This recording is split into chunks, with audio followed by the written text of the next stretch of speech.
Conversion of partnership firm into a joint stock company ಆ ಹೆಡ್ಡಿಂಗ್ನಲ್ಲಿ ಇನ್ನೊಂದು ಪ್ರಾಬ್ಲಮ್ನ ಈಗ ಸಾಲ್ವ್ ಮಾಡೋಣ. A and B are partners sharing profits and losses in the ratio of 2:1. They decide to sell their partnership firm to XYZ Limited Company on 31st/3/2020 and their balance sheet as on that date was as follows. ಇಬ್ಬರು partners ಇದ್ದಾರೆ A and B ಅಂತ. Profit sharing ratio ಕೊಟ್ಟಿದ್ದಾರೆ, that is 2:1. And ಅವರು XYZ ಅನ್ನೋ limited ಕಂಪನಿಗೆ ಈ partnership ಫರ್ಮ್ನ sale ಮಾಡಬೇಕು ಅಂತ ಡಿಸೈಡ್ ಮಾಡಿದ್ದಾರೆ ಆನ್ 31st/3/2020. ಆ ಡೇಟ್ಗೆ ಈ ಪಾರ್ಟ್ನರ್ಶಿಪ್ ಫರ್ಮ್ನ ಬ್ಯಾಲೆನ್ಸ್ ಶೀಟ್ ಫೈನಾನ್ಷಿಯಲ್ ಪೊಸಿಷನ್ ಏನಿದೆ ಅನ್ನೋದನ್ನು ಇಲ್ಲಿ ಕೊಟ್ಟಿದ್ದಾರೆ. ಸೊ ಲಯಬಿಲಿಟೀಸ್ ಆ್ಯಂಡ್ ಅಸೆಟ್ಸ್ ಎರಡು ಡೀಟೇಲ್ಸು ಇದೆ. ಸೊ ಲಯಬಿಲಿಟಿ ಸೈಡ್ ನೋಡಿದ್ರೆ ಕ್ಯಾಪಿಟಲ್, ಸೊ ಎರಡೂ ಲಯಬಿಲಿಟಿ ಸೈಡೇ ಇದೆ, A and B. So 2 lakh and 1,50,000. Then creditors of rupees 1,05,000. B's loan account 50,000. Bills payable 1,80,000. Bank loan 1,40,000. Outstanding expenses 80,000. Other current liabilities 1 lakh. ಅದೇ ಥರ other assets ಡೀಟೇಲ್ಸ್ನ ಕೊಟ್ಟಿದ್ದಾರೆ. Land and building 1,50,000. Machinery 2,75,000. Motor van 1,25,000. Stock 1 lakh. Debtors 2 lakh. Bills receivable 75,000. Prepaid expenses 50,500. Cash in hand 25,000. So balance sheet total 10 lakh rupees ಇದೆ. Adjustments 1 by 1 ಕೊಡ್ತಾ ಹೋಗ್ತಾ ಇದ್ದಾರೆ. Bills receivable is taken over by partner A. So ಬ್ಯಾಲೆನ್ಸ್ ಶೀಟ್ನಲ್ಲಿರುವಂಥ bills receivable account close ಆಗೋದಕ್ಕೆ 3 ದಾರಿ. ಒಂದು, purchasing company ತೊಗೊಂಡು ಹೋಗಬೇಕು, ಅಥವಾ ಯಾರಾದರೂ ಪಾರ್ಟ್ನರ್ ತೊಗೊಂಡು ಹೋಗಬೇಕು, ಅಥವಾ ಬಿಲ್ಸ್ ರಿಸೀವಬಲಿಂದ ನಾವೇ ಅಮೌಂಟ್ನ ಕಲೆಕ್ಟ್ ಮಾಡ್ಕೋಬೇಕು. ಸೊ ಇಲ್ಲಿ ಒಂದಾಗಿದೆ, bills receivable is taken over by the partner A. So bills receivable account open ಮಾಡಿ ಅದು ಏನಾಯಿತು ಅಂತ ನೋಡೋಣ.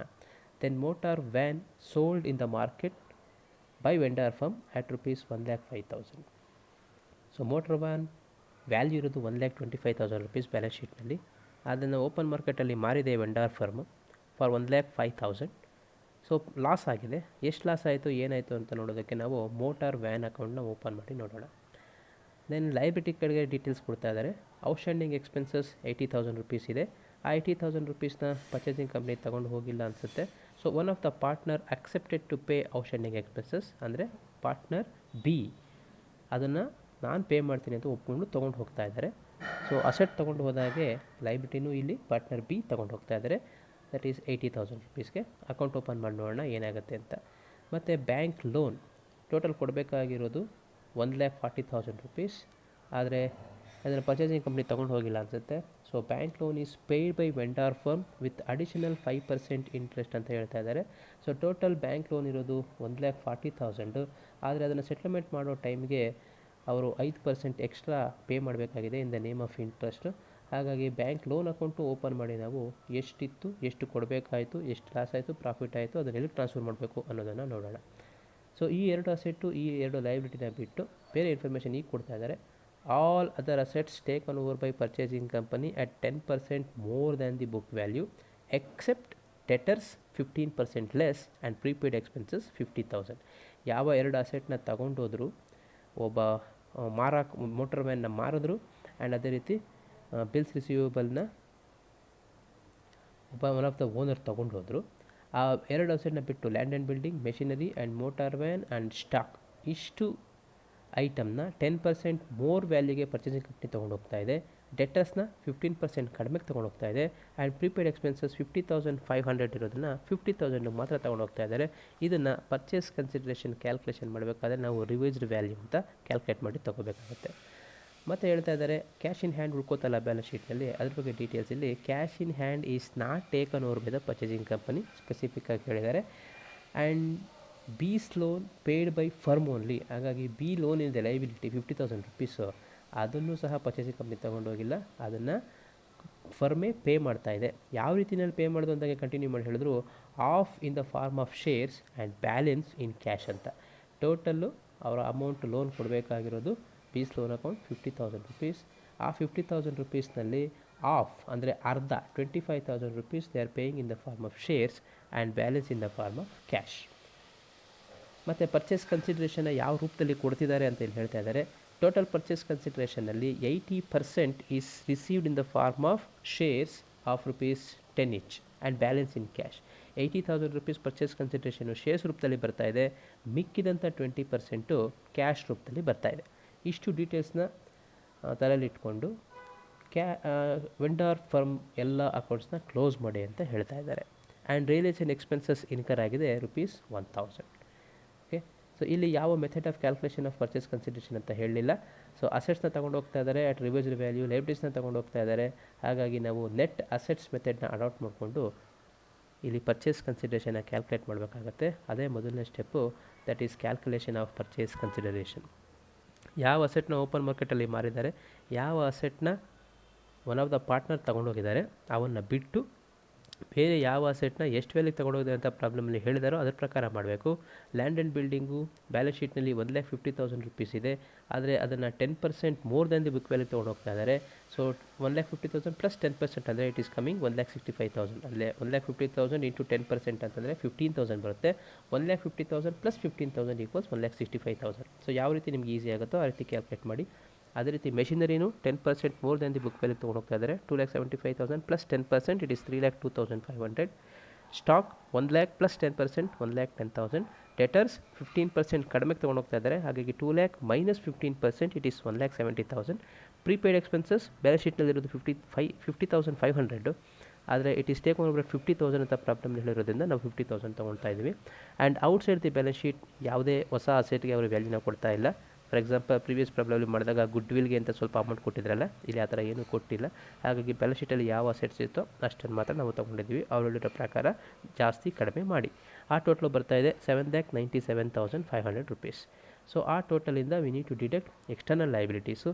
ಸೊ ಎಕ್ಸ್ಟರ್ನಲ್ ಲಯಬಿಲಿಟೀಸ್ನಲ್ಲಿ ನಾವು ಬ್ಯಾಲೆನ್ಸ್ ಶೀಟ್ನ ನೋಡಿದ್ರೆ outstanding expenses one of the partner ಕೊಡ್ತೀನಿ ಅಂತ ತೊಗೊಂಡು ಹೋಗ್ತಾ ಇದ್ದಾರೆ. ಆ್ಯಂಡ್ ಬ್ಯಾಂಕ್ ಲೋನ್ನು ಫರ್ಮೇ ಪೇ ಮಾಡಿದೆ. ಇನ್ನು ಉಳ್ಕೊಂಡಿದ್ದು creditors, bills payable and other current liabilities.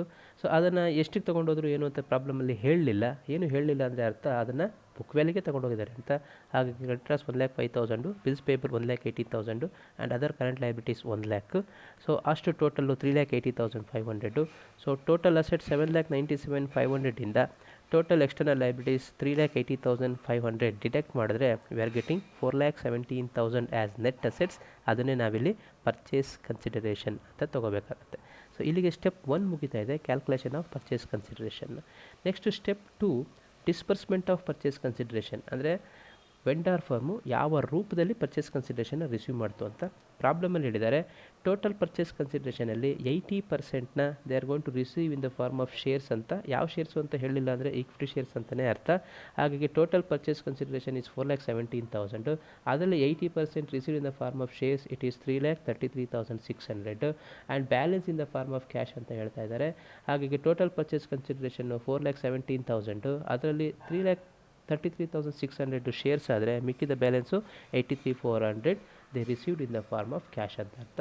So ಈಗ disbursement of P C in the form of shares 3,33,600, in the form of cash 83,400. ಈಗ ಮೂರನೇ step closing the books of vendor firm. ಇದರಲ್ಲಿ first ನಾವೇನು ಮಾಡ್ತೀವಿ, we are going to open all that assets account, all that liabilities account which are present in the balance sheet and not taken over by the purchasing company. ಹಾಗಾಗಿ balance ಶೀಟ್ನಲ್ಲಿ asset side first ನೋಡಿದಾಗ bills receivable ಇದು balance ಶೀಟ್ನಲ್ಲಿ present ಇದೆ, ಆದರೆ purchasing company ತೊಗೊಂಡೋಗಿಲ್ಲ, one of the partner ತೊಗೊಂಡೋಗಿದ್ದಾರೆ. ಅದು ಹೆಂಗಾಯ್ತು ಕ್ಲೋಸ್ ಆಯಿತು ಅಂತ ನೋಡೋದಕ್ಕೆ ಅಕೌಂಟ್ ಓಪನ್ ಮಾಡಿದ್ವಿ. So assets always shows debit balance. ಹಾಗಾಗಿ ಓಪನಿಂಗ್ ಬ್ಯಾಲೆನ್ಸ್ 75,000 ಇದೆ and it is taken over by A at ₹75,000 ಅಲ್ಲಿ. ಹಾಗಾಗಿ ಅದನ್ನು ಅವನ ಕ್ಯಾಪಿಟಲ್ ಅಕೌಂಟ್ಗೆ ಟ್ರಾನ್ಸ್ಫರ್ ಮಾಡಬೇಕು. ಕ್ರೆಡಿಟ್ ಸೈಡ್ ಬರೀಬೇಕು by A's capital account 75,000. So debit 75, credit 75 total match ಆಗಿದೆ ಆ್ಯಂಡ್ ಅಕೌಂಟು ಕ್ಲೋಸ್ ಆಗಿದೆ. ಅದೇ ರೀತಿ ಮೋಟಾರ್ ವ್ಯಾನ್ ಅಕೌಂಟ್, ಇದನ್ನು ಓಪನ್ ಮಾರ್ಕೆಟಲ್ಲಿ ಮಾರಿದ್ದಾರೆ ವೆಂಡರ್ ಫರ್ಮು. ಹಾಗಾಗಿ ಇದು ಅಸೆಟ್ ಆಗಿರೋದ್ರಿಂದ debit balance opening balance of 1,25,000, ಆದರೆ ಇದನ್ನು ಸೇಲ್ ಮಾಡಿದ್ದು ₹1,05,000. ಅದನ್ನು ಪ್ರಾಬ್ಲಮಲ್ಲಿ ಹೇಳಿದ್ದಾರೆ. ಹಾಗಾಗಿ ಎಕ್ಸಾಕ್ಟಾಗಿ ಅದು ಎಷ್ಟಕ್ಕೆ ಸೇಲ್ ಆಗುತ್ತೋ ಅದರ ವ್ಯಾಲ್ಯೂನ ಕ್ರೆಡಿಟ್ ಸೈಡ್ ಇರಬೇಕು 1,05,000 ಆ್ಯಂಡ್ ಎಷ್ಟು ಅಮೌಂಟ್ ನಮಗೆ ಬರಲಿಲ್ಲ, ₹20,000 ಬರಲಿಲ್ಲ. ಹಾಗಾಗಿ 1,25,000 ಇರೋದು 1,05,000ಗೆ ಸೇಲ್ ಆಗಿರೋದ್ರಿಂದ 20,000 ನಮಗೆ ಲಾಸ್ ಆಗ್ತಾಯಿದೆ. ಆ ಲಾಸು ಎಲ್ಲ ಪಾರ್ಟ್ನರ್ಸ್ಗೆ ಹೋಗಬೇಕು. ಹಾಗಾಗಿ ಆ ಲಾಸ್ನ ನಾವು ರಿಯಲೈಸೇಷನ್ ಅಕೌಂಟ್ಗೆ ಟ್ರಾನ್ಸ್ಫರ್ ಮಾಡಬೇಕು, that is ₹20,000.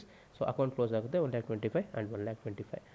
Next liability side ಬಂದಾಗ outstanding expenses one of the liability, ಅದನ್ನು ಬಿ ತಗೊಂಡು ಹೋಗಿದ್ದಾರೆ, ನಾನು ಪೇ ಮಾಡ್ತೀನಿ ಅಂತ. ಹಾಗಾಗಿ liabilities always shows credit balance, that is 80,000 rupees credit side ಬರ್ತಿದ್ದೀವಿ. And it is take over by one of the partner, that is B. ಹಾಗಾಗಿ ಆ ಬಿ ಕ್ಯಾಪಿಟಲ್ ಅಕೌಂಟ್ಗೆ ಟ್ರಾನ್ಸ್ಫರ್ ಮಾಡಬೇಕು. ಔಟ್ಸ್ಟ್ಯಾಂಡಿಂಗ್ ಎಕ್ಸ್ಪೆನ್ಸಲ್ಲಿ debit side ಬರೀತೀರಾ to B's capital account 80,000. So account ಇಲ್ಲಿ close ಆಗ್ತಾ ಇದೆ. Then bank loan account, ಇದು ಫರ್ಮೇ ಪೇ ಮಾಡಿದೆ, ಲೈಬಿಲಿಟಿ ಆಗಿರೋದ್ರಿಂದ ಕ್ರೆಡಿಟ್ ಬ್ಯಾಲೆನ್ಸ್ ತೋರಿಸ್ತಾ ಇರುತ್ತೆ. By opening balance brought down 1,40,000. ಆದರೆ ಇದನ್ನು ಪೇ ಮಾಡುವ ಟೈಮ್ಗೆ 5% ಎಕ್ಸ್ಟ್ರಾ ಇಂಟ್ರೆಸ್ಟ್ ಪೇ ಮಾಡಬೇಕಾಗಿ ಬಂದಿದ್ದರಿಂದ 1,40,000 ಮೇಲೆ 5% ಕ್ಯಾಲ್ಕುಲೇಟ್ ಮಾಡಿದ್ರೆ ಇಟ್ ಈಸ್ ಕಮಿಂಗ್ 7,000 rupees. ಹಾಗಾಗಿ ಟೋಟಲ್ ಪೇ ಮಾಡಬೇಕಾಗಿದ್ದು 1,47,000 rupees. ಸೊ 1,40,000 ಕಡೆ 1,47,000 ಪೇ ಮಾಡಿದ್ರಿಂದ ನಮಗೆ ಲಾಸ್ ಆಗ್ತಾ ಇದೆ 7,000 rupees. ಅದು ಎಗೇನ್ ಎಲ್ಲ ಪಾರ್ಟ್ನರ್ಗೆ ಹೋಗಬೇಕು. ಅದನ್ನು ಡಿಸ್ಟ್ರಿಬ್ಯೂಟ್ ಮಾಡೋದಕ್ಕೆ ನಾವು ಆ ಲಾಸ್ನ ರಿಲೇಷನ್ ಅಕೌಂಟ್ಗೆ ಟ್ರಾನ್ಸ್ಫರ್ ಮಾಡ್ತಾಯಿದ್ವಿ. ಅಲ್ಲಿಗೆ ಬ್ಯಾಂಕ್ ಲೋನ್ ಅಕೌಂಟ್ ಮುಗಿದಿದೆ. ನೆಕ್ಸ್ಟು ಬೀಸ್ ಲೋನ್ ಅಕೌಂಟ್, ಅದು ಲೈಬಿಲಿಟಿ ಸೈಡ್ ಇರೋದ್ರಿಂದ ಸೊ ಮತ್ತು ಪರ್ಚೇಸಿಂಗ್ ಕಂಪ್ನಿಯಿಂದ ತೊಗೊಂಡು ಹೋಗ್ತಾ ಇಲ್ಲ, ಮತ್ತು ನಾರ್ಮಲಾಗಿ ಅದನ್ನು ತೊಗೊಂಡು ಹೋಗೋದಿಲ್ಲ, ಅದನ್ನು ವೆಂಡರ್ ಫರ್ಮೇ ಪೇ ಮಾಡಬೇಕಾಗುತ್ತೆ. ಹಾಗಾಗಿ ಲೈಬಿಲಿಟಿ ಸೈಡ್ ಇರೋದ್ರಿಂದ ಅದು ಕ್ರೆಡಿಟ್ ಬ್ಯಾಲೆನ್ಸ್ ತೋರಿಸ್ತಾ ಇರುತ್ತೆ. ಕ್ರೆಡಿಟ್ ಸೈಡ್ ಬರೆದಿದ್ದೀವಿ, ಇಟ್ ಈಸ್ 50,000 rupees. ಆ್ಯಂಡ್ ನಾವು ಇಟ್ ಈಸ್ ಪ್ರಾಬ್ಲಮಲ್ಲಿ ಹೇಳಿದ್ದಾರೆ half paid in the form of shares and half paid in the form of cash ಅಂತ. ಹಾಗಾಗಿ 50,000ಅಲ್ಲಿ half 25,000 rupees paid in the form of shares and half in the form of cash. So that is in the form of 25,000 rupees ಕ್ಯಾಶಲ್ಲಿ ಕೊಟ್ಟಿದ್ದಾರೆ. So 50,000 ಕೊಡಬೇಕಾಗಿತ್ತು, 50,000 ಕೊಟ್ಟು ಆ B's loan account close ಆಗಿದೆ. So ಈಗ ಯಾವ individual assets, individual liabilities balance ಶೀಟ್ನಲ್ಲಿತ್ತು, purchasing company ತೊಗೊಂಡೋಗಲಿಲ್ಲ, ಅದು ಏನಾಯಿತು ಅಂತ ತೋರಿಸೋದಕ್ಕೆ ಅಕೌಂಟ್ನ ಓಪನ್ ಮಾಡಿ ಕ್ಲೋಸ್ ಮಾಡಿದ್ದೀವಿ. ಈಗ ಯಾವ ಅಸೆಟ್ಸು, ಯಾವ ಎಕ್ಸ್ಟರ್ನಲ್ ಲೈಬಿಲಿಟೀಸು ಬ್ಯಾಲೆನ್ಸ್ ಶೀಟ್ನಲ್ಲಿ ಪ್ರೆಸೆಂಟ್ ಇತ್ತು, ಯಾವುದನ್ನು ಪರ್ಚೇಸಿಂಗ್ ಕಂಪ್ನಿ ತೊಗೊಂಡೋಯ್ತು, ಆ ಎಲ್ಲ ಅಕೌಂಟ್ಗಳನ್ನ ಕ್ಲೋಸ್ ಮಾಡೋಕ್ಕೆ ಮತ್ತು ಈ ಪಾರ್ಟ್ನರ್ಶಿಪ್ಪನ್ನು ಪರ್ಚೇಸಿಂಗ್ ಕಂಪ್ನಿಗೆ ಸೇಲ್ ಮಾಡೋದಕ್ಕೆ ಪಾರ್ಟ್ನರ್ಸ್ಗೆ ಪ್ರಾಫಿಟ್ ಆಯಿತಾ ಲಾಸ್ ಆಯಿತಾ ಅಂತ ಕ್ಯಾಲ್ಕುಲೇಷನ್ ಮಾಡೋದಕ್ಕೆ ನಾವು ಅಕೌಂಟ್ ಓಪನ್ ಮಾಡ್ತೀವಿ. ಆ ಅಕೌಂಟ್ ಹೆಸರೇ ರಿಯಲೈಸೇಷನ್ ಅಕೌಂಟ್. ನಿಮ್ಗೆ ಆಲ್ರೆಡಿ ರೂಲ್ ಗೊತ್ತಿದೆ. ಡೆಬಿಟ್ ಸೈಡಲ್ಲಿ you write all the assets which are present in the balance sheet, taken over the purchasing company, show under debit side of relation account at book value ಅಂತ. ಹಾಗಾಗಿ balance ಶೀಟ್ಗೆ ಹೋಗಿ, so balance ಶೀಟ್ನಲ್ಲಿ ನೀವು ನೋಡಿದ್ರೆ, so you can see here all assets which are present in the balance sheet and taken over the purchasing company, show under debit side at book value. Same ಅದನ್ನೇ ಬರ್ತಿದ್ದೀವಿ. Purchasing company ತೊಗೊಂಡು ಹೋಗ್ತಾ ಇರೋದು you can see here land and building, ಅವರು 10% ಜಾಸ್ತಿ ತೊಗೊಂಡು ಹೋಗ್ತಾಯಿದ್ದಾರೆ, ಅದನ್ನು ನಾವು ಬರೀಬೇಕಾಗಿರೋದು ಬುಕ್ ವ್ಯಾಲ್ಯೂನ ಮಾತ್ರ. ಅದೇ ರೀತಿ machinery, stock, debtors, prepaid expenses ಇಷ್ಟನ್ನು ಪರ್ಚೇಸಿಂಗ್ ಕಂಪ್ನಿ ತೊಗೊಂಡು ಹೋಗಿರೋದು ಅಟ್ ಡಿಫ್ರೆಂಟ್ ವ್ಯಾಲ್ಯೂಸ್ಗೆ. ಅವ್ರು ಯಾವ ವ್ಯಾಲ್ಯೂಗಾದರೂ ತೊಗೊಂಡು ಹೋಗಲಿ, ನಾವು ಬ್ಯಾಲೆನ್ಸ್ ಶೀಟ್ ಇರೋ ವ್ಯಾಲ್ಯೂನೇ ಇಲ್ಲಿ ನಾವು ಬರ್ತಿದ್ದೀವಿ. ಅದೇ ರೀತಿ liabilities, all external liabilities which are present in the balance sheet and taken over by the purchasing company, show under credit side of relation account at book value. So 3 ಲೈಬಿಲಿಟಿನ ಅವರು ತೊಗೊಂಡೋಗಿದ್ದಾರೆ, that is creditors, bills payable and other current liabilities. So ಅದನ್ನು ನಾವು relation ಅಕೌಂಟಲ್ಲಿ credit side ತೋರಿಸಿದ್ದೀವಿ. Next ನಾವು ಬರೀಬೇಕಾಗಿರೋದು ಈ individual assets and individual liabilities ಯಾವುದು balance ಶೀಟಲ್ಲಿ present ಇತ್ತು, ಪರ್ಚೇಸಿಂಗ್ ಕಂಪ್ನಿ ತೊಗೊಂಡು ಹೋಗಿಲ್ಲ, ಅದನ್ನು ಒನ್ ಆಫ್ ದ ಪಾರ್ಟ್ನರ್ ತೊಗೊಂಡೋದ್ರೆ ಅಥವಾ ಓಪನ್ ಮಾರ್ಕೆಟಲ್ಲಿ ಮಾರಿದ್ರೆ ಅಥವಾ ಸೆಟಲ್ಮೆಂಟ್ನ ಮಾಡಿದ್ರೆ ಅದರಿಂದ ಏನಾದರೂ ಪ್ರಾಫಿಟ್ ಲಾಸ್ ಆಗಿದ್ರೆ ಅದನ್ನು ರಿಲೇಷನ್ ಅಕೌಂಟ್ಗೆ ಟ್ರಾನ್ಸ್ಫರ್ ಮಾಡೋದು ನೆಕ್ಸ್ಟ್ ಐಟಮು. ಸೊ ಇಲ್ಲಿ motor van account 20,000 rupees loss ಆಗಿದೆ. So it should appear under debit side. ನೀವು ಮೋಟ್ರ್ ವ್ಯಾನ್ ಅಕೌಂಟ್ನ ನೋಡ್ಬೋದು, ರಿಲೇಷನ್ ಅಕೌಂಟ್ ಅನ್ನೋದು ಕ್ರೆಡಿಟ್ ಸೈಡ್ನಲ್ಲಿದೆ. ಹಾಗೀಗ ರಿಲೇಷನ್ ಅಕೌಂಟಲ್ಲಿ ಮೋಟ್ರ್ ವ್ಯಾನಲ್ಲಿ ಇರಬೇಕು, ಡೆಬಿಟ್ ಸೈಡಲ್ಲಿ ಬರಬೇಕು, ಅದನ್ನು ಇಲ್ಲಿ ಬರೆದಿದ್ದೀವಿ.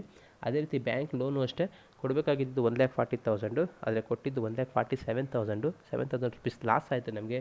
ಅಗೈನ್ ಆ 7,000 rupees ಲಾಸ್ನ ರಿಲೇಷನ್ ಅಕೌಂಟಲ್ಲಿ ಡೆಬಿಟ್ ಸೈಡಲ್ಲಿ ಬರೆದಿದ್ದೀವಿ. ಸೊ ನೀವು ನೋಡ್ಬೋದು ಬ್ಯಾಂಕ್ ಲೋನ್ ಅಕೌಂಟಲ್ಲಿ ಅದು ಯಾವ ಕಡೆ ಅಪಿಯರ್ ಆಗ್ತಾ ಇದೆ, it may be appearing under credit side. Okay, so ಅದು ಇಲ್ಲಿ ಆಪೋಸಿಟ್ ಡೆಬಿಟ್ ಸೈಡ್ನಲ್ಲಿ ಬಂದಿದೆ. ನೆಕ್ಸ್ಟು ನಾವು ಬರೀಬೇಕಾಗಿರೋದು the purchase consideration payable by the purchasing company. Step 1ನಲ್ಲಿ ಕ್ಯಾಲ್ಕುಲೇಟ್ ಮಾಡೋದಲ್ಲ ಅದನ್ನು. ಸೊ XYZ ಕಂಪನಿ ಅಂತ ಹೆಸರು ಕೊಟ್ಟಿರೋದ್ರಿಂದ XYZ company limited PCDU that is 4,17,000 credit ಸೈಡನ್ನು ಬರೆದಿದ್ದೀವಿ. ಅದಾದಮೇಲೆ ಏನಾದರೂ ರಿಯಲೈಸೇಷನ್ ಎಕ್ಸ್ಪೆನ್ಸಸ್ ಆಗಿದ್ದರೆ ಆ ರಿಯಲೈಸೇಷನ್ ಎಕ್ಸ್ಪೆನ್ಸಸ್ನ ಪೇ ಮಾಡಿದ್ದು ರಿಲೇಷನ್ ಅಕೌಂಟಲ್ಲಿ ಡೆಬಿಟ್ ಸೈಡ್ ಅಪಿಯರ್ ಆಗಬೇಕು. So cash account relation expenses 1,000 ಅಂತ ನಾವಿಲ್ಲಿ ತೋರಿಸಿದ್ದೀವಿ. ಸೊ ಇಷ್ಟೇ ಐಟಮ್ಸು ರಿಲೇಷನ್ ಅಕೌಂಟಲ್ಲಿ ಈ ಪ್ರಾಬ್ಲಮಲ್ಲಿ ಅಪಿಯರ್ ಆಗ್ತಾ ಇರೋದು. ಇದನ್ನು ಕನ್ಸಾಲಿಡೇಟ್ ಮಾಡಿದಾಗ ಟೋಟಲ್ ಆಫ್ ಡೆಬಿಟ್ ಜಾಸ್ತಿ ಇದೆ ಟೋಟಲ್ ಆಫ್ ಕ್ರೆಡಿಟ್ಗಿಂತ. ಎಷ್ಟು? 5 rupees, 6,000 rupees and it is lost to the partners. ಹಾಗಾಗಿ ಅದನ್ನು ಪಾರ್ಟ್ನರ್ಸ್ ಕ್ಯಾಪಿಟಲ್ ಅಕೌಂಟ್ಗೆ ಟ್ರಾನ್ಸ್ಫರ್ ಮಾಡ್ತಾ ಇದ್ದೀವಿ. ಈ 6,000 rupeesನ ಪ್ರಾಫಿಟ್ ಶೇರಿಂಗ್ ರೇಷಿಯೋನಲ್ಲಿ ಇಬ್ಬರು ಪಾರ್ಟ್ನರ್ಸ್ಗೆ ಡಿಸ್ಟ್ರಿಬ್ಯೂಟ್ ಮಾಡಬೇಕು. Profit sharing ratio 2:1. ಹಾಗಾಗಿ 6,000 ಡಿವೈಡೆಡ್ ಬೈ 3 into 2 ಮಾಡಿದ್ರೆ ಎಗೆ ಎಷ್ಟು ಬರುತ್ತೆ 4,000 ಆ್ಯಂಡ್ ಬಿಗೆ ಎಷ್ಟು ಬರುತ್ತೆ 2,000. ಸೊ ರಿಯಲೈಸೇಷನ್ ಲಾಸ್ನ ಪಾರ್ಟ್ನರ್ಸ್ ಕ್ಯಾಪಿಟಲ್ಗೆ ಶಿಫ್ಟ್ ಮಾಡಿದ್ದೀವಿ, ದಟ್ ಈಸ್ 4000 ಆ್ಯಂಡ್ 2000. ಅಲ್ಲಿಗೆ ರಿಯಲೈಸೇಷನ್ ಅಕೌಂಟು ಮುಗಿಯುತ್ತೆ. ನೆಕ್ಸ್ಟ್ ಈಗ ಇಂಟರ್ನಲ್ ಲೈಬಿಲಿಟೀಸ್ನ ಕ್ಲೋಸ್ ಮಾಡೋವಂಥ time by opening and closing partners capital account. So partners capital ಅಕೌಂಟ್ನ ಓಪನ್ ಮಾಡಿದ್ದೀವಿ ಇಬ್ಬರದು ಒಟ್ಟಿಗೆ. So by opening capital blood down, balance ಶೀಟ್ನಲ್ಲಿ ಇರುವಂಥ ಕ್ಯಾಪಿಟಲ್ನ ಇಲ್ಲಿಗೆ ಶಿಫ್ಟ್ ಮಾಡ್ಕೊಂಡಿದ್ದೀವಿ ಕ್ರೆಡಿಟ್ ಸೈಡ್ನಲ್ಲಿ 2 lakh ಆ್ಯಂಡ್ 1,50,000. ನೆಕ್ಸ್ಟ್ ಈಗ assets taken over, liabilities taken over, ಇದನ್ನು ನಾವು ಪಾರ್ಟ್ನರ್ಸ್ ಕ್ಯಾಪಿಟಲ್ ಅಕೌಂಟಲ್ಲಿ ಕನ್ಸಿಡರ್ ಮಾಡಬೇಕಾಗಿರೋದ್ರಿಂದ ಸೊ ಒನ್ ಆಫ್ ದ ಈಗ ಲೈಬಿಲಿಟಿ ಸೈಡ್ನ ನೋಡಿದ್ರೆ ಲೈಬಿಲಿಟಿ ಸೈಡ್ನಲ್ಲಿದೆ one of the where is that okay. So outstanding expenses 80,000 rupees ಏನಿತ್ತು ಅದನ್ನು ಒನ್ ಆಫ್ ದ ಪಾರ್ಟ್ನರ್ ತಗೊಂಡೋಗಿದ್ದಾರೆ. ಯಾವ ಪಾರ್ಟ್ನರ್ ತೊಗೊಂಡೋದ್ರು ಅದಕ್ಕೆ ನಾವು ಅಕೌಂಟು ಓಪನ್ ಮಾಡಿದ್ದೀವಿ. You can see here that is outstanding expenses is taken over by P. Okay, so B account ಎಲ್ಲಿ appear ಆಗಿದೆ, ಔಟ್ಸ್ಟ್ಯಾಂಡಿಂಗ್ ಎಕ್ಸ್ಪೆನ್ಸಸ್ನಲ್ಲಿ ಡೆಬಿಟ್ ಸೈಡ್ ಅಪಿಯರ್ ಆಗಿದೆ. ಸೊ ಬೀಸ್ ಕ್ಯಾಪಿಟಲ್ ಅಕೌಂಟಲ್ಲಿ ಔಟ್ಸ್ಟ್ಯಾಂಡಿಂಗ್ ಎಕ್ಸ್ಪೆನ್ಸಸ್ ಎಲ್ಲಿ ಅಪಿಯರ್ ಆಗಬೇಕು ಅಂತಂದರೆ ಅದರ ಆಪೋಸಿಟ್ ಸೈಡ್ನಲ್ಲಿ ದಟ್ ಈಸ್ ಕ್ರೆಡಿಟ್ ಸೈಡ್ನಲ್ಲಿ ಅವರ ಕಾಲಮ್ನಲ್ಲಿ 80,000 ರುಪೀಸ್. ಅದೇ ರೀತಿ ಅಸೆಟ್ ಸೈಡ್ನಲ್ಲಿ ಬಿಲ್ಸ್ ರಿಸೀವಬಲ್ ಅಂತ ಇದೆ, ಅದನ್ನು ಪರ್ಚೇಸಿಂಗ್ ಕಂಪ್ನಿ ತೊಗೊಂಡೋಗಿಲ್ಲ ಮತ್ತು ಅವರಿಂದ ಅಮೌಂಟು ಕಲೆಕ್ಟ್ ಮಾಡಿಲ್ಲ, ಅದನ್ನು ಒನ್ ಆಫ್ ದ ಪಾರ್ಟ್ನರ್ ತೊಗೊಂಡೋಗ್ತಾ ಇದ್ದಾರೆ ದಟ್ ಈಸ್ ಎ. ಸೊ ನಾವು ಅಕೌಂಟ್ನ ನೋಡಿದ್ರೆ motor that is bills receivable account opening balance 75,000 taken over by A. So credit ಸೈಡಲ್ಲಿ ಬರೆದಿದ್ದೀವಿ. ಹಾಗಾಗಿ ಏಸ್ ಕ್ಯಾಪಿಟಲ್ ಅಕೌಂಟು ಬಿಲ್ಸ್ ರಿಸೀವಬಲ್ ಅಕೌಂಟಲ್ಲಿ ಕ್ರೆಡಿಟ್ ಸೈಡಲ್ಲಿ ಅಪಿಯರ್ ಆಗ್ತಾ ಇದೆ. ಏಸ್ ಕ್ಯಾಪಿಟಲ್ ಅಕೌಂಟಲ್ಲಿ ಬಿಲ್ಸ್ ರಿಸೀವಬಲ್ ಎಲ್ಲ ಅಪಿಯರ್ ಆಗುತ್ತೆ ಆಪೋಸಿಟ್ ಸೈಡ್ನಲ್ಲಿ ದಟ್ ಈಸ್ ಡೆಬಿಟ್ ಸೈಡ್ನಲ್ಲಿ ಅವರ ಕಾಲಮ್ನಲ್ಲಿ 75,000. ಸೊ ಈ ಟ್ರೀಟ್ಮೆಂಟ್ನ ಮಾಡಬೇಕಾಗತ್ತೆ. ಅಸೆಟ್ಸ್ ತಗೊಂಡೋದ್ರೆ ಡೆಬಿಟ್ ಸೈಡ್ನಲ್ಲಿ, ಲೈಬಿಲಿಟೀಸ್ನ ತೊಗೊಂಡೋದ್ರೆ ಕ್ರೆಡಿಟ್ ಸೈಡ್ನಲ್ಲಿ, ಯಾವ ವ್ಯಾಲ್ಯೂ ತೊಗೊಂಡೋಗ್ತಾರೋ ಅಷ್ಟು ವ್ಯಾಲ್ಯೂಗೆ. ಓಕೆ, ಸೊ ಈ ಪ್ರಾಬ್ಲಮಲ್ಲಿ 2 ಐಟಮ್ ಬಂದಿದ್ದು, 2 ತೊಗೊಂಡಿದ್ದೀವಿ. ಇದಾದಮೇಲೆ ಲೈಬಿಲಿಟಿ ಸೈಡ್ ನೋಡಬೇಕು, ಯಾವುದಾದ್ರೂ ಅನ್ಡಿಸ್ಟ್ರಿಬ್ಯೂಟೆಡ್ ಪ್ರಾಫಿಟ್ಸ್ ಇದಾವೆ ಅಂತ, general reserve R any fund which is present in the balance sheet and ಅದನ್ನು ನಾವು ಇಲ್ಲಿ ಪ್ರಾಫಿಟ್ ಶೇರಿಂಗ್ ರೇಷನಲ್ಲಿ ಡಿಸ್ಟ್ರಿಬ್ಯೂಟ್ ಮಾಡಬೇಕಾಗುತ್ತೆ. ಆದರೆ ಈ ಪ್ರಾಬ್ಲಮಲ್ಲಿ ಆ ಥರದ್ದು ಯಾವುದೂ ಇಲ್ಲ. ನೆಕ್ಸ್ಟು ಯಾವುದಾದ್ರೂ ಅನ್ವಾಂಟೆಡ್ ಅಸೆಟ್ಸು ಅಥವಾ ಲಾಸ್ ಏನಾದರೂ ಹಂಚ್ಕೊಳ್ಳದೆ ಅಸೆಟ್ ಸೈಡ್ನಲ್ಲಿದ್ದರೆ ಅದನ್ನು ಎಲ್ಲ ಪಾರ್ಟ್ನರ್ಸ್ಗೆ ಪ್ರಾಫಿಟ್ ಶೇರಿಂಗ್ ರೇಷನಲ್ಲಿ ಡೆಬಿಟ್ ಸೈಡ್ ತೋರಿಸ್ಬೇಕು. ಆ ಥರದ್ದು ಈ ಪ್ರಾಬ್ಲಮಲ್ಲಿ ಇಲ್ಲ. ನೆಕ್ಸ್ಟು ನಾವು ನೋಡಬೇಕು ಈ ಬಿಸ್ನೆಸ್ನ ಸೇಲ್ ಮಾಡೋದಕ್ಕೆ ಪಾರ್ಟ್ನರ್ಸ್ಗೆ ಪ್ರಾಫಿಟ್ ಆಗ್ತಿದೆಯಾ ಲಾಸ್ ಆಗ್ತಾಯಿದೆಯಾ ಅಂತ. ಸೊ ರಿಯಲೈಸೇಷನ್ ಅಕೌಂಟ್ನಲ್ಲಿ ನೋಡಿದ್ರೆ ನಮಗೆ ಗೊತ್ತಾಗ್ತಾ ಇದೆ there is a loss of 4,000 and 2,000 rupees which is appeared on credit side. So ಅಲ್ಲಿ ಕ್ರೆಡಿಟ್ ಸೈಡಲ್ಲಿರೋದು ಪಾರ್ಟ್ನರ್ಸ್ ಕ್ಯಾಪಿಟಲ್ ಅಕೌಂಟಲ್ಲಿ ಡೆಬಿಟ್ ಸೈಡಲ್ಲಿ ಬರಬೇಕು. ಸೊ ರಿಯಲೈಸೇಷನ್ ಅಕೌಂಟ್ 4,000 ಆ್ಯಂಡ್ 2,000 ಅಂತ. ಓಕೆ, ಇದಾದಮೇಲೆ ಈಗ ಫೈನಲಾಗಿ ಇವರಿಗೆ ಅಮೌಂಟ್ನ ಪೇ ಮಾಡಬೇಕಾಗಿದೆ. ಯಾವ ನಮಗೆ ಪೇ ಮಾಡೋದಕ್ಕೆ ಪರ್ಚೇಸ್ ಕನ್ಸಿಡರೇಷನ್ ರೂಪದಲ್ಲಿ ರಿಸೀವ್ ಮಾಡಿರುವಂಥ ಈಕ್ವಿಟಿ ಶೇರ್ಸು ಆ್ಯಂಡ್ ಕ್ಯಾಶ್ ಎರಡೇ ಅವೈಲೇಬಲ್ ಇರೋದು. ಪ್ರಾಬ್ಲಮಲ್ಲಿ ಈಕ್ವಿಟಿ ಶೇರ್ಸ್ನ ಇಂಥ ರೇಷನಲ್ಲಿ ಪಾರ್ಟ್ನರ್ಸ್ ಮಧ್ಯೆ ಹಂಚಿ ಅಂತ ಏನು ಹೇಳಿಲ್ಲ ಅಂತಂದರೆ we have to distribute the same in final claim ratio. ಅದಕ್ಕೋಸ್ಕರ ನಾವು ಫೈನಲ್ ಕ್ಲೈಮ್ ರೇಷ್ಯೂನ ಇಲ್ಲಿ ಕ್ಯಾಲ್ಕುಲೇಟ್ ಮಾಡಿದ್ದೀವಿ. ಯಾವ ರೀತಿ ಕ್ಯಾಲ್ಕುಲೇಟ್ ಮಾಡಬೇಕು, you should find the total of credit side. So 2 lakh and ಎಗೆ 2 lakh ಆ್ಯಂಡ್ ಬಿಗೆ 1,50,000 ಪ್ಲಸ್ 80,000, ಸೊ 2,30,000. ಅದರಲ್ಲಿ ಟೋಟಲ್ ಆಫ್ ಡೆಬಿಟ್ನ ಡಿಡಕ್ಟ್ ಮಾಡಬೇಕು. ಅಂದರೆ ಈಕ್ವಿಟಿ ಶೇರ್ಸ್ನ ಹಂಚೋವರೆಗೂ ಏನು ನಾವು ಐಟಮ್ ತೊಗೊಂಡಿರ್ತೀವಿ ಅಷ್ಟನ್ನು ಮಾತ್ರ ಡಿಡಕ್ಟ್ ಮಾಡಬೇಕು. ಎದು 75,000 ಪ್ಲಸ್ 4,000 79,000 ಆ್ಯಂಡ್ ಬಿದು 2,000 and it is 2,000 rupees. Okay, so ಈಗ ಟೋಟಲ್ ಆಫ್ ಕ್ರೆಡಿಟಿಂದ ಟೋಟಲ್ ಆಫ್ ಡೆಬಿಟ್ನ ಡಿಡಕ್ಟ್ ಮಾಡಿದ್ರೆ we are getting 1,21,000 for A and 2,28,000 for B. ಇದನ್ನು ಸಿಂಪ್ಲಿಫೈ ಮಾಡಿದ್ರೆ we are getting ratio of 121:228. So that is the final claim ratio. ಈಗ ಏನು ನಾವು total ಶೇರ್ಸ್ನ ರಿಸೀವ್ ಮಾಡಿದ್ದೀವಿ in the form of purchase consideration, ನೀವು ಸ್ಟೆಪ್ 2ನಲ್ಲಿ ನೋಡಿದ್ರೆ you can come to know. So this is what the second one, you received 3,33,600 rupees in the form of shares. ಆ 3,33,600 rupeesನ now we need to distribute between the partners in final claim ratio. ಈ ಕಡೆ ನಾವು calculate ಮಾಡೋದು it is 121:228. So total 349 ಬರುತ್ತೆ. ಹಾಗಾಗಿ 3,33,600. Okay, ಇದರಲ್ಲಿ ಒಂದು ಅಡ್ಜಸ್ಟ್ಮೆಂಟ್ನ ನೀವು ಗಮನಿಸಬೇಕು. ಟೋಟಲ್ ಅವೈಲೇಬಲ್ ಇರೋದು 3,33,600 ಆ್ಯಂಡ್ ಲೋನ್ಗೆ ಅಂತಲೇ 25,000 ರೂಪಾಯಿ ನಾವು already in the form of equity shares ಕೊಟ್ಬಿಟ್ಟಿದ್ದೀವಿ.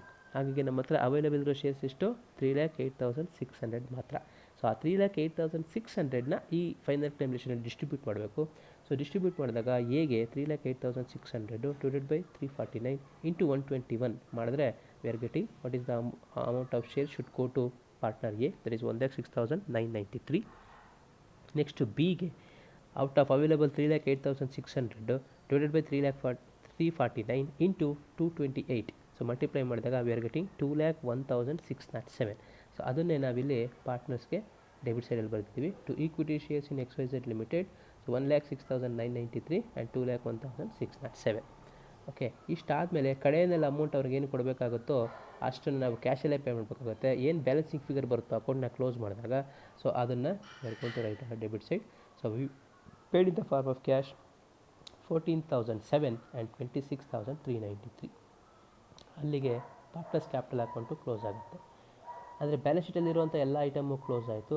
ಆದರೆ ಬ್ಯಾಲೆನ್ಸ್ ಶೀಟಲ್ಲಿರೋ ಐಟಮ್ಸ್ನ ಕ್ಲೋಸ್ ಮಾಡುವಂಥ ಸಿಚುಯೇಷನಲ್ಲಿ ಕ್ರಿಯೇಟ್ ಆಗುವಂಥ ನ್ಯೂ ಅಕೌಂಟ್ಸ್ನ ನಾವು ಓಪನ್ ಮಾಡಿ ಕ್ಲೋಸ್ ಮಾಡಬೇಕಾಗತ್ತೆ. ಸೊ ಆ ರೀತಿ ಕ್ರಿಯೇಟ್ ಆಗಿರೋದು ಮೊದಲನೇದು ಇದು XYZ limited, that is relation ಅಕೌಂಟಲ್ಲಿ ಅಪಿಯರ್ ಆಗಿರೋದು. ಈಗ ಆ ಅಕೌಂಟ್ನ ಓಪನ್ ಮಾಡಿ ಕ್ಲೋಸ್ ಮಾಡೋ ಅಂಥ ಟೈಮು. ಸೊ ಓಪನ್ ಮಾಡಿದ್ದೀವಿ. ಈ ಅಕೌಂಟ್ನ ಓಪನ್ ಮಾಡೋದು ಯಾಕೆ ಅಂತ ನಮಗೆ ಗೊತ್ತಿದೆ. ಡೆಬಿಟ್ ಸೈಡ್ನಲ್ಲಿ ಆ XYZ ಕಂಪನಿ ಎಷ್ಟು ಪರ್ಚೇಸ್ ಕನ್ಸಿಡರೇಷನ್ನ ಕೊಡಬೇಕು ಸ್ಟೆಪ್ 1ನಲ್ಲಿ ಕ್ಯಾಲ್ಕುಲೇಟ್ ಮಾಡ್ತೀವಲ್ಲ ಅದನ್ನು ಬರೀಬೇಕು. ಆ್ಯಂಡ್ ಕ್ರೆಡಿಟ್ ಸೈಡ್ನಲ್ಲಿ ಆ ಪರ್ಚೇಸ್ ಕನ್ಸಿಡ್ರೇಷನ್ನ ಯಾವ ರೂಪದಲ್ಲಿ ಕೊಟ್ಟಿದ್ದಾರೆ ಅಂತ ತೋರಿಸೋದು, ಅದು ಕ್ರೆಡಿಟ್ ಸೈಡ್ನಲ್ಲಿ. ಈ ಪ್ರಾಬ್ಲಮಲ್ಲಿ 2 ರೂಪದಲ್ಲಿ ಕೊಟ್ಟಿರೋದು, ಒಂದು ಈಕ್ವಿಟಿ ಶೇರ್ಸ್ ರೂಪದಲ್ಲಿ, ಇನ್ನೊಂದು ಕ್ಯಾಶ್ ರೂಪದಲ್ಲಿ. ನಾನು ಆಲ್ರೆಡಿ ಸೆಕೆಂಡ್ ಸ್ಟೆಪ್ಪಲ್ಲಿ ತೋರಿಸಿದ್ದೀವಿ. Equity shares 3,33,600 and cash 83,400, total 4,17,000. So ಹಾಗಾಗಿ XYZ ಕಂಪನಿ ಲಿಮಿಟೆಡ್ ಅಕೌಂಟ್ ಅಲ್ಲಿ ಕ್ಲೋಸ್ ಆಗ್ತಾಯಿದೆ. ನೆಕ್ಸ್ಟು ಕ್ರಿಯೇಟ್ ಆದಂಥ ಇನ್ನೊಂದು ಹೊಸ ಅಕೌಂಟು ನೀವು ಪಾರ್ಟ್ನರ್ಸ್ ಕ್ಯಾಪಿಟಲ್ ಅಕೌಂಟ್ ನೋಡ್ಬೋದು. ಇಲ್ಲಿ equity shares in XYZ limited ಅಂತ ಹೊಸದು ಓಪನ್ ಆಗಿದೆ. ಆ್ಯಂಡ್ ಅದೇ ಥರ ನೀವು XYZ ಲಿಮಿಟೆಡಲ್ಲಿ ನೋಡಿದ್ರು equity shares in XYZ limited ಅಂತ ಓಪನ್ ಆಗಿದೆ. ಈಗ ಆ ಅಕೌಂಟ್ನ ಓಪನ್ ಮಾಡಿ ಕ್ಲೋಸ್ ಮಾಡೋವಂಥ ಟೈಮು. ಸೊ ಓಪನ್ ಮಾಡಿದ್ದೀವಿ. ಇದನ್ನು ಓಪನ್ ಮಾಡೋ ಉದ್ದೇಶ ಏನಪ್ಪ ಅಂದರೆ ಡೆಬಿಟ್ ಸೈಡ್ನಲ್ಲಿ ಎಷ್ಟು ಶೇರ್ಸ್ ಬಂತು, ಯಾರು ಕೊಟ್ಟರು ಅಂತ ತೋರಿಸೋದು. ಕ್ರೆಡಿಟ್ ಸೈಡ್ನಲ್ಲಿ ಯಾವ ಪಾರ್ಟ್ನರು ಅಥವಾ ಯಾವ ಕಾರಣಕ್ಕೂ ಯಾರಿಗೋಸ್ಕರ ಅದನ್ನು ನಾವು ಡಿಸ್ಟ್ರಿಬ್ಯೂಟ್ ಮಾಡಿದ್ದೀವಿ ಅಂತ. ಈ ಪ್ರಾಬ್ಲಮಲ್ಲಿ ಬೀಸ್ ಲೋನ್ ಅಕೌಂಟ್ಗೆ ಅಂತ 25,000 ಕೊಟ್ಟಿದ್ದೀವಿ. ಮಿಕ್ಕಿದ್ದನ್ನು ಫೈನಲ್ ಕ್ಯಾಲ್ಕುಲೇಷನಲ್ಲಿ ಎಗೆಷ್ಟು ಬಿಗೆಷ್ಟು ಅಂತ ಕ್ಯಾಲ್ಕುಲೇಟ್ ಮಾಡಿ ನಾವು ಡಿಸ್ಟ್ರಿಬ್ಯೂಟ್ ಮಾಡಿದ್ದೀವಿ. ಸೊ ಬಂದಿದ್ದು 3,33,600, ಲೋನ್ಗೆ 25,000, ಎಗೆ 1,06,993, ಬಿಗೆ 2,01,607. ಅಲ್ಲಿಗೆ ಬಂದಂಥ 3,33,600 ಅಷ್ಟನ್ನು ಡಿಸ್ಟ್ರಿಬ್ಯೂಟ್ ನಾವು ಮಾಡಿದ್ದೀವಿ. ಕಡೆಯಲ್ಲಿ ಉಳ್ಕೊಂಡಿರುವಂಥ one of the asset account which is present in the balance sheet not taken over the purchasing company, that is cash account. So ಎಷ್ಟು ಕ್ಯಾಶ್ ಇತ್ತು, ಎಲ್ಲರಿಂದ ದುಡ್ಡು ಬಂತು, ಯಾವ ಕಾರಣಕ್ಕೋಸ್ಕರ ಪೇ ಮಾಡೋದು ಅನ್ನೋದನ್ನು ನೋಡ್ಕೊಳ್ಳೋದೆ ಈ ಕ್ಯಾಶ್ ಅಕೌಂಟು. ಸೊ ನಮ್ಮ ಹತ್ರ ಆಲ್ರೆಡಿ ಓಪನಿಂಗ್ ಬ್ಯಾಲೆನ್ಸ್ ಇತ್ತು 25,000 ರುಪೀಸ್. ಇದನ್ನು ಪರ್ಚೇಸಿಂಗ್ ಕಂಪ್ನಿ ತೊಗೊಂಡು ಹೋಗಲಿಲ್ಲ. ನೆಕ್ಸ್ಟ್ ಅಕೌಂಟ್ಗಳು ಒಂದೊಂದಾಗಿ ನೋಡ್ಕೊಂಡು ಬಂದರೆ ನಾವು ಫಸ್ಟು ಪೇ ಮಾಡೋದು ನೋಡ್ಬೋದು ನೀವು. ಮೋಟಾರ್ ವ್ಯಾನ್ನ ಫಸ್ಟು ದುಡ್ಡು ಬರೋದು ನೋಡ್ಕೊಳ್ಳೋಣ. ಓಕೆ, ಸೊ 25,000 ನಮ್ಮ ಹತ್ರ ಇದ್ದಿದ್ದು. ನೆಕ್ಸ್ಟು ಮೋಟಾರ್ ವ್ಯಾನ್ನ ಸೇಲ್ ಮಾಡಿದಾಗ ನಮಗೆ ಬಂದಿದ್ದು 1,05,000. ನೆಕ್ಸ್ಟು ಪರ್ಚೇಸ್ ಕನ್ಸಿಡರೇಷನ್ ರೂಪದಲ್ಲಿ ನಮಗೆ ಬಂದಿದ್ದು 83,400. ನೀವು ಇದಕ್ಕಿಂತ ಮುಂಚೆ ಮಾಡಿರೋಂಥ ಅಕೌಂಟ್ಗಳನ್ನ ನೋಡಿದ್ರೆ you will come to know cash ಎಲ್ಲೆಲ್ಲಿಂದ ಬಂದಿದೆ ಅಂತ. ಸೊ ಕ್ಯಾಶ್ ಯಾವ ಕಡೆ ಅಪಿಯರ್ ಆಗಿರುತ್ತೋ ಅದರ ಆಪೋಸಿಟ್ ಸೈಡಲ್ಲಿ ನಾವು ಕ್ಯಾಶ್ ಅಕೌಂಟ್ನ ಬರೀಬೇಕಾಗುತ್ತೆ. ಓಕೆ, ಇದು ಆಲ್ರೆಡಿ ನಿಮಗೆ ಗೊತ್ತಿದೆ.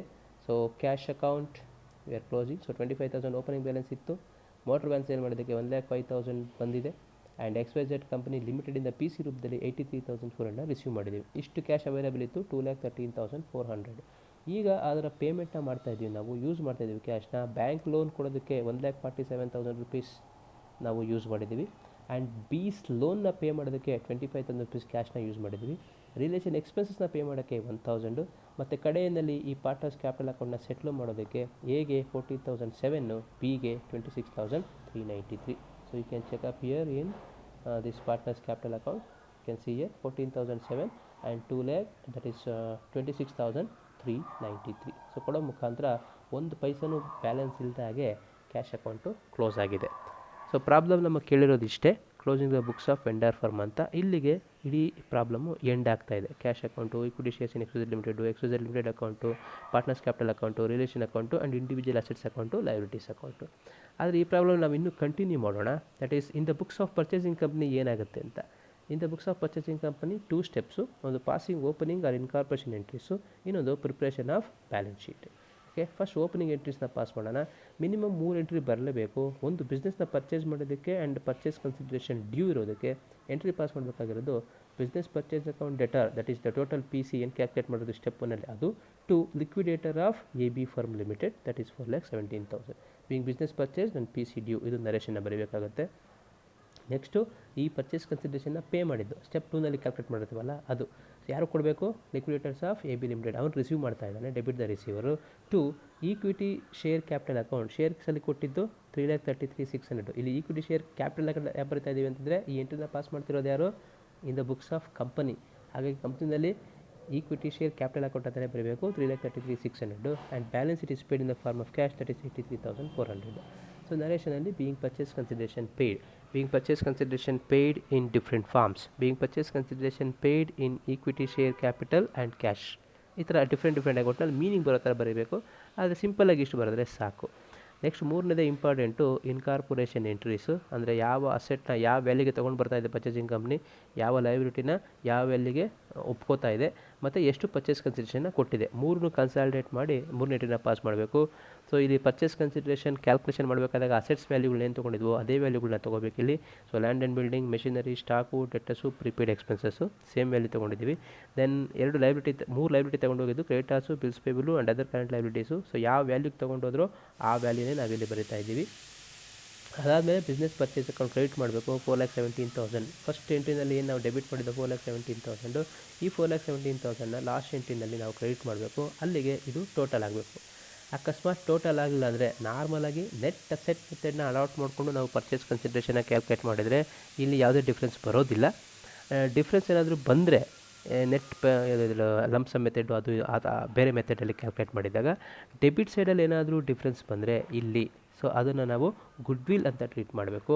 ಅಕಸ್ಮಾತ್ ಅದೇನಾದರೂ ಕ್ರೆಡಿಟ್ ಸೈಡಲ್ಲಿ ಡಿಫ್ರೆನ್ಸ್ ಬಂದರೆ we should treat this as capital reserve. So goodwill ಅಂತ ಬಂದರೆ ಅದು ಅಸೆಟ್ ಸೈಡಲ್ಲಿ ಅಪಿಯರ್ ಆಗಬೇಕು ಫಿಕ್ಸ್ಡ್ ಅಸೆಟ್ಸ್ ಕೆಳಗಡೆ. ಇಲ್ಲಿ ಕ್ಯಾಪಿಟಲ್ ರಿಸರ್ವ್ ಅಂತ ಬಂದರೆ ಲಯಬಿಲಿಟಿ ಸೈಡ್ ಅಪಿಯರ್ ಆಗಬೇಕು ಅಂಡರ್ ರಿಸರ್ವ್ಸ್ ಆ್ಯಂಡ್ ಸರ್ಪ್ಲಸ್ ಕೆಳಗಡೆ. ಸೊ ನೆಟ್ ಅಸೆಟ್ ಮೆಥಡಲ್ಲಿ ನಾರ್ಮಲಾಗಿ ಅವೆರಡೂ ಕ್ರಿಯೇಟ್ ಆಗೋದಿಲ್ಲ. ಸೊ ಈ ಮೂರು ಬೇಸಿಕ್ ಎಂಟ್ರಿಗಳನ್ನ incorporation entries or opening entries ಅನ್ನೋ ಹೆಸರಿನಲ್ಲಿ ನಾವು ಪರ್ಚೇಸಿಂಗ್ ಕಂಪ್ನಿನಲ್ಲಿ ಎಂಟ್ರಿ ಮಾಡಬೇಕಾಗತ್ತೆ. ಇದಾದಮೇಲೆ ನೆಕ್ಸ್ಟ್ ಪ್ರಿಪೇರ್ ಮಾಡೋದು in the books of purchasing company the balance sheet. So balance sheet vertical ಫಾರ್ಮೆಟಲ್ಲಿ ಮಾಡಬೇಕಾಗತ್ತೆ. So capital and liabilities and assets. So capital and liabilities first ಬರೀತೀವಿ. ಅದರಲ್ಲಿ 4 ಹೆಡ್ಡಿಂಗ್ನ ತೊಗೋತೀವಿ ನಾವು. That is capital, share capital ಅಂತ ಬರೀಬೇಕು. ಸೊ ಎಷ್ಟು ಶೇರ್ಸ್ನ ಇಶ್ಯೂ ಮಾಡಿರ್ತೀವಿ ಅಂತ ಟೋಟಲ್ ನಾವು ಕೊಟ್ಟಿರೋದು 3,33,600 ಆಫ್ ₹10 ಈಚ್ ಅಂತ ಹೇಳಿದ್ರು. ಪ್ರಾಬ್ಲಮಲ್ಲಿ ಎಷ್ಟು ನಂಬರ್ ಅಂತ ಹೇಳಲಿಲ್ಲ, ಆ ನಂಬರ್ ನಾವು ಕ್ಯಾಲ್ಕುಲೇಟ್ ಮಾಡ್ಬೋದು. ಹೇಗೆ ಅಂತಂದರೆ money value of 3,33,600 divided by 1 share value that is 10. ಅಂದರೆ ನಮ್ಗೆ ಗೊತ್ತಾ ಇದೆ 33,360 shares of ₹10 each. So 3,33,600 total. Then reserves and surplus ಇಲ್ಲ, ಅದೇ ಕ್ಯಾಪಿಟಲ್ ರಿಸರ್ವ್ ಬರದೇ ಇಲ್ದಿರೋದ್ರಿಂದ ರಿಸರ್ವ್ ಸರ್ಪ್ಲಸ್ ಬಂದಿಲ್ಲ. Then long term loans details ಏನೂ ಇಲ್ಲ, ಹಾಗಾಗಿ ಅದು ಇಲ್ಲ. ದೆನ್ ಕರೆಂಟ್ ಲಯಬಿಲಿಟೀಸ್, ಯಾವ ಲಯಬಿಲಿಟೀಸ್ನ ಪರ್ಚೇಸಿಂಗ್ ಕಂಪ್ನಿಗೆ ಒಪ್ಕೊಂಡು ತೊಗೊಂಬಂದಿದೆಯೋ ಅದು. So creditors 1,05,000, bills payable 1,80,000, other current liabilities 1,00,000. Okay, ಇಲ್ಲಿ ಕ್ರೆಡಿಟಾರ್ಸ್ 1,00,000 ಅಂತ ಬರೆದಿದೆ. ಆ್ಯಕ್ಚುಲಿ ಇದನ್ನು ಏನು ಮಾಡಬೇಕು ನಾವೀಗ 1,05,000 ಮಾಡಬೇಕು. ಬೈ ಮಿಸ್ಟೇಕ್ ಆಗಿದೆ ಇಲ್ಲಿ ಕ್ರೆಡಿಟಾರ್ಸ್, ನೋಡ್ಕೊಳ್ಳಿ ಇದನ್ನು. Write this as 1,05,000, not 5,000, 1,05,000. Okay, so ಅದೇ ಇನ್ಕಾರ್ಪೊರೇಷನ್ ನೋಡಿ ಬೇಕಾದ್ರೆ ಪಿ ಸಿ ಕ್ಯಾಲ್ಕುಲೇಷನ್ ಮಾಡ್ಬೇಕು. ಎಷ್ಟು ಬರ್ತಿದ್ದೀವಿ ನಾವು ಅಲ್ಲಿ ವಿ ಕ್ಯಾನ್ ಚೆಕಪ್. ಬ್ಯಾಲೆನ್ಸ್ ಶೀಟ್ನಲ್ಲಿರೋದು ಕ್ರೆಡಿಟಾರ್ಸು 1,05,000, ಪಿ ಸಿ ಕ್ಯಾಲ್ಕುಲೇಷನ್ ಮಾಡಬೇಕಾದ್ರೂ ಬರ್ದಿದ್ದು 1,05,000. ಆದರೆ ಬೈ ಮಿಸ್ಟೇಕ್ ಎಂಟ್ರಿ ಪಾಸ್ ಮಾಡಬೇಕಾದಾಗ it is written as 1,00,000. Okay, please write here as 1,05,000. Okay, ಅದನ್ನೇ ವ್ಯಾಲ್ಯೂ ಇಲ್ಲಿ ಬರಬೇಕಂತೆ ಬ್ಯಾಲೆನ್ಸ್ ಶೀಟ್ನಲ್ಲಿ 1,05,000. Okay, so bills payable 1,80,000 and other current liabilities 1,00,000. ಇಷ್ಟು ಲಯಬಿಲಿಟೀಸ್ನ ಬರೋದಾಯಿತು. ಇದಾದಮೇಲೆ 2 ಲೈನ್ ಬಿಟ್ಬಿಟ್ಟು ಅಸೆಟ್ಸ್ನ ಬರೆಯೋಣ. ಅಗೈನ್ ಇನ್ಕಾರ್ಪೊರೇಷನ್ ಎಂಟ್ರೀಸ್ನಲ್ಲಿ ಏನು ಅಸೆಟ್ಸ್ ಬರೆದಿರ್ತೀವೋ 1,65,000, 3,02,000, 1,10,000, 1,70,000, 50 ಇದನ್ನೇ ನಾವು ಇಲ್ಲಿ ಎಂಟ್ರಿ ಮಾಡಬೇಕಾಗುತ್ತೆ. So fixed assets and current assets ಅಂತ ಸ್ಪ್ಲಿಟ್ ಮಾಡ್ಕೊಂಡಿದ್ದೀವಿ. So land and building and machinery fixed assets and ಅದನ್ನು ಕರೆಂಟ್ ಅಸೆಟ್ಸ್ ಅಂತ ಟ್ರೀಟ್ ಮಾಡಿ ವ್ಯಾಲ್ಯೂನ ಬರೆದಿದ್ದೀವಿ. ಇದು 2,97,000 ಬರ್ತಾ ಇದೆ. ಆ್ಯಂಡ್ ಇಲ್ಲಿ ಒಂದೇ ಒಂದು ಎಕ್ಸ್ಟ್ರಾ ಐಟಮ್ ಏನಾಗಿದೆ ಅಂತಂದರೆ ಬ್ಯಾಂಕ್ ಓವರ್ ಡ್ರಾಫ್ಟು. ಇದು ಬ್ಯಾಲೆನ್ಸ್ ಶೀಟ್ನಲ್ಲಿ ಇಲ್ಲ, ಆದರೆ ಈ ಹೊಸ ಬ್ಯಾಲೆನ್ಸ್ ಶೀಟ್ ಆಫ್ ದಿ ಕಂಪ್ನಿನಲ್ಲಿ ಅಪಿಯರ್ ಆಗಿದೆ. ಯಾವ ಕಾರಣಕ್ಕೆ ಅಂತಂದರೆ ಪರ್ಚೇಸಿಂಗ್ ಕಂಪ್ನಿ ಪಿ ಸಿನ ಕೊಡ್ತಾ ಇದೆ. ಪಿ ಸಿನ ಬರೀ ಶೇರ್ಸಲ್ಲೇ ಕೊಟ್ಬಿಟ್ಟಿದ್ರೆ ಎಲ್ಲ ಪಿ ಸಿನೂ ಈ ಶೇರ್ ವ್ಯಾಲ್ಯೂನಲ್ಲಿ ಬಂದು ಸೇರ್ಕೋತಾ ಇತ್ತು. ಆದರೆ ಇಲ್ಲಿ ಶೇರ್ಸಲ್ಲೂ ಕೊಟ್ಟಿದ್ದಾರೆ ಪ್ಲಸ್ ಕ್ಯಾಶ್ನಲ್ಲೂ ಕೊಟ್ಟಿದ್ದಾರೆ. ಆದರೆ ಪರ್ಚೇಸಿಂಗ್ ಕಂಪ್ನಿನಲ್ಲಿ ಯಾವುದೇ ಕ್ಯಾಶ್ ಇರಲಿಲ್ಲ. ಓಕೆ, ಅದ್ರ ಬಗ್ಗೆ ನಮಗೆ ಡೀಟೇಲ್ಸ್ ಗೊತ್ತಿಲ್ಲ. ಹಾಗಾಗಿ ಕ್ಯಾಶ್ ಇಲ್ದಿದ್ರೂ 83,400 ಇವರು ಕೊಡ್ತಾ ಇದ್ದಾರೆ ಅಂತಂದರೆ ಆ 83,400 ರೂಪೀಸ್ನ ಇವರು ಬ್ಯಾಂಕಿಂದ ಓವರ್ ಡ್ರಾಫ್ಟ್ ಫೆಸಿಲಿಟಿ ತೊಗೊಂಡು ಅದನ್ನು ಪೇ ಮಾಡಿದ್ದಾರೆ ಅಂತ ಅರ್ಥ. ಹಾಗಾಗಿ ಲಯಬಿಲಿಟೀಸ್ನಲ್ಲಿ ಒಂದು ಹೊಸ ಲಯಬಿಲಿಟಿ ಕ್ರಿಯೇಟ್ ಆಗುತ್ತೆ, ದಟ್ ಈಸ್ 83,400. ಇಷ್ಟು ಐಟಮ್ನ ಟೋಟಲ್ ಮಾಡಿದ್ರೆ so liabilities total 7,97,500, assets 7,97,500. So balance sheet and entries ಪ್ರಾಬ್ಲಮಲ್ಲಿ ಕೇಳಿಲ್ಲ ಇದುವರೆಗೂ. ಇಲ್ಲಿಗೆ ಎಂಡ್ ಆಗಿದೆ actually closing the books of vendor from cash ಅಕೌಂಟ್ಗೆ. ಅದು ನಮಗೆ ಅಕಸ್ಮಾತ್ ಕೇಳಿಬಿಟ್ರೆ ಏನು ಮಾಡೋದು ಅಂತ ಗೊತ್ತಿರಬೇಕಾಗಲ್ಲ, ಅದಕ್ಕೋಸ್ಕರ ಈ ಪ್ರಾಬ್ಲಮ್ನ ಅದನ್ನು ಸಾಲ್ವ್ ಮಾಡಿದೆ. ಸೊ ನೀವು ಇದನ್ನು ಚೆನ್ನಾಗಿ ಇನ್ನೊಂದು ಸಲ ಕೇಳಿಸ್ಕೊಳ್ಳಿ, ನೋಡಿ, ಆಮೇಲೆ ನೀವಾಗೇ ಮಾಡೋದಕ್ಕೆ ಪ್ರಯತ್ನ ಪಡಿ. Okay, good, all the best.